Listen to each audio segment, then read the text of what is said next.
apabila kenyataan Syariah Kasim dia menyebut bahawa kerajaan perpaduan ini bakal bertahan cuma 6 bulan. 6 bulan tu kan dalam tempoh selepas pilihan raya ini, maka akan diadakan pemilihan parti. Sebab tu dia membayangkan seandainya mereka berjaya menumbangkan Datuk Seri Zahid Hamidi sebagai Presiden UMNO, maka mereka akan menggunakan kedudukan itu untuk menumbangkan kerajaan. Ya, cuma saya rasa kala ini amat memeranjatkan saya apabila beliau menggunakan perkataan menumbangkan kerajaan. Sebenarnya dia boleh kata bahawa dalam tempoh 6 bulan mereka yang berada di anjung kuasa ini akan disingkirkan dari jawatan mereka. Saudara Saudara Hadi Akhir, PN Perikatan Nasional kata dipenuhi kata-kata benar. Dan saya melihat sebenarnya saudara bahawa apa yang disebut oleh Datuk Seri Syahidah Kasim ni agak bahaya saudara. Ini menyanggah sebagai seorang rakyat biasa. Kerana bila dia mengatakan nak menumbangkan kerajaan, dia boleh mengatakan bahawa 6 bulan lagi Datuk Seri Anwar Ibrahim akan tersingkir sebagai Perdana Menteri, Datuk Seri Zahid Hamidi dan menteri-menteri semua akan berubah kepimpinan negara. Boleh. Tapi nak tumbangkan kerajaan ini dianggap sebagai treason. Ini perkataan penggunaan ini sebagai satu penerakaan. Kerajaan milik Duli Yang Mulia Tuan Agong. Apabila anda nak tumbangkan kerajaan, ini satu yang salah. Dan anda boleh dibawa dan dihadapkan ke muka pengadilan bahawa anda ada cubaan untuk menjatuhkan kerajaan. Sebab itu saya seringkali mengingatkan teman-teman, bukan menjatuhkan kerajaan, tetapi untuk menyingkirkan pemimpin tak ada masalah. Itu soal politik. Cuma nak menumbangkan kerajaan ini satu, bagi saya lah, satu agenda politik yang membahayakan dan bercanggah dengan perlembagaan. Tidak ada sesiapa pun warga kita diizinkan untuk menumbangkan kerajaan. Yang mereka boleh lakukan peralihan pimpinan kerajaan. Dalam politik, pimpinan. Parti mana yang menang dalam pilihan raya, maka parti itulah yang akan mentadbir kerajaan Malaysia. Tapi nak tumbangkan, apakah maksud Syahidah Kasim nak menumbangkan kerajaan Malaysia? Apakah beliau tidak pernah berterima kasih pada kerajaan yang memberi beliau permit untuk mengimport beras sebagaimana yang didedahkan oleh Datuk Seri Anwar Ibrahim? Jumlah yang beliau perolehi kekayaan 400 juta. 400 juta masuk dalam kantong anda. Kalau mengikut kefahaman saya lah, untuk beli permit itu daripada oleh Tan Sri Syed Mokhtar, terpaksa mengeluarkan belanja sekitar 400 juta. Dan ini bagi saya lah, mungkin sebab itu dia mengelupu sangat lah. Dan ini juga boleh dilihat sebagai satu kudeta, satu rampasan kuasa. Salah tu saudara. Ini salah. Tapi nak berlaku kudeta dalam parti, okey. Anda buatlah cara. Sebab itu sekarang ini saya nampak, saya dengar dalam pencerahan ataupun dalam kenyataan Tan Sri Haji Hadi Awang. Sebab beliau mendedahkan tiba-tiba, sebab itu saya kata kebenaran muncul dengan sendirinya apabila beliau mendedahkan bahawa orang yang bertanggungjawab, yang nak bawa 10 orang ahli UMNO, ahli Parlimen UMNO menyertai Perikatan Nasional adalah Hishamuddin Tun Sin On, H2O. Saya boleh sebut begini sebab mendengar apa kenyataan beliau. Maka sewajarnya pimpinan UMNO membuat siasatan, kalau perlu disingkirkan. Kita tak boleh lagi menyimpan gunting dalam lipatan. Kita tak boleh menyimpan lagi duri dalam daging kita, saudara. Ini keadaan. Dan kalau benar kenyataan itu, siasatan perlu dilakukan.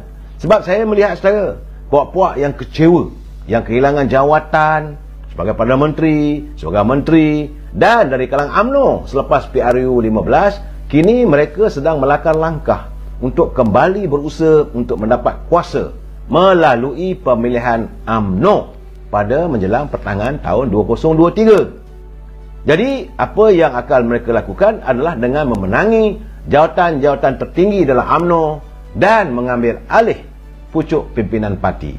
Apakah ahli UMNO akan mengizinkan?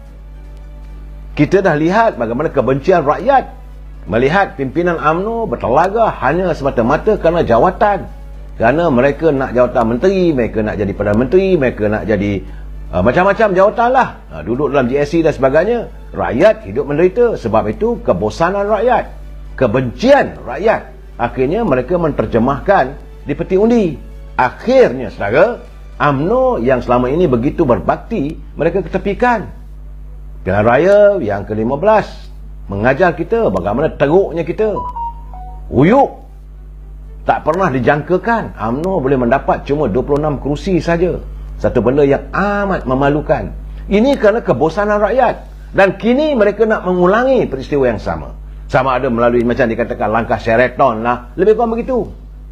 Awal-awal lagi mereka cuba mewujudkan suasana yang sedemikian. Apabila adanya 10 orang ni boleh pula memberi sokongan pada Tan Sri Muhyiddin Yassin yang menafikan prinsip demokrasi. Rakyat juga marah. Jadi saya haraplah mereka yang terlibat dalam persoalan ini perlu diambil tindakan disiplin. Sebab itu macam saya katakan semalam, Datuk Seri Presiden tidak boleh lagi ada toleransi. Jangan bertoleransi dengan pengkhianat-pengkhianat parti. Perlu disingkirkan. Walaupun mereka berjawatan sebagai ahli parlimen, kalau perlu disingkirkan, singkirkan. Sebab hari ini kerajaan perpaduan pimpinan Datuk Seri Anwar Ibrahim telah pun mendapat jumlah sokongan sekitar 147. Itu termasuklah 30 orang. Tolak yang 10 orang ni masih ada 137. Mungkinlah mereka berpengaruh, boleh membeli lagi apa semua 10 orang. Masih ada lagi 127. Keabsahan Datuk Seri Anwar Ibrahim sebagai Perdana Menteri dan barisan menteri-menteri kabinet ini masih kekal. Apa nak dirisaukan? Sudah sampai masanya kita membuat pemutihan dalam UMNO ini. UMNO memerlukan, sebagaimana saya kata, regenerasi, satu islah dalam kepimpinan. Tak mahu lagi adanya musang-musang berbulu ayam, mereka yang menyamar, bercakap soal demi agama, demi bangsa dan negara, tapi akhirnya membawa UMNO terjerumus dalam lembah yang cukup hina apabila selama lebih 60 tahun jasa UMNO itu diketepikan oleh rakyat. Mereka inilah pengkhianat parti yang tidak boleh dimaafkan. Saya harap Datuk Seri Presiden benar-benar tegas bersama dengan barisan Majlis Tinggi yang ada. Tidak ada toleransi. Biarlah kita mempunyai ahli yang kurang, yang sedikit. Kalau ada ketua bahagian yang melakukan sabotaj di peringkat bahagian, ada kajian Biro Disiplin, ambil tindakan. Saya yakin, saudara, ahli-ahli peringkat akar umbi menanti keputusan Majlis Tinggi. Apa yang akan mereka lakukan? Jangan diam terus. Haji Hadi dah kata, orang yang bertanggungjawab adalah Hishamuddin Tun Sin On. Maka dia juga perlu diambil tindakan. Perlu disingkirkan daripada parti. Sebab melakukan tindakan yang memalukan parti kita, yang menyanggah prinsip demokrasi. Bagaimana ketua-ketua bahagian yang lain. Saya haraplah, walaupun dia pernah menjadi ketua perhubungan, kalau dia pernah menjadi ketua perhubungan UMNO negeri-negeri, kalau dia melakukan khianat, juga perlu ambil tindakan. Orang macam Syedan Kasim ni tak payah perlu ada lagi.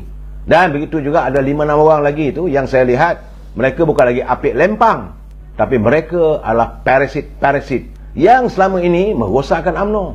Depan rakyat, depan ahli UMNO, bercerita tentang murninya perjuangan UMNO, hebatnya pimpinan-pimpinan untuk menyantuni masalah rakyat. Di belakang rakyat, lain tak ada. Apa yang mereka lakukan? Aku nak jawatan menteri, aku nak itu, aku nak ini. Mereka mencari kekayaan.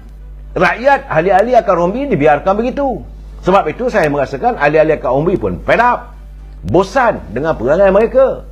Yang apa yang ada, bagi pisang. Ahli-ahli bagi pisang sebiji, 2 biji dah. Apakah itu nilainya dalam perjuangan kita? Ini saudara SMD dia kata tak sokong perikatan masuk neraka. Apa hal pula ni? Saya rasa ini satu kenyataan yang bagi saya yang memutarbelitkan agama. Sebab itu saya nak mengulangi Datuk Seri Presiden pernah menyatakan bahawa beliau tidak mahu menggunakan agama untuk mengejar jawatan. Beliau mahu politik ini digunakan untuk memperjuangkan kesucian, kemurnian agama Islam. Itu yang paling penting.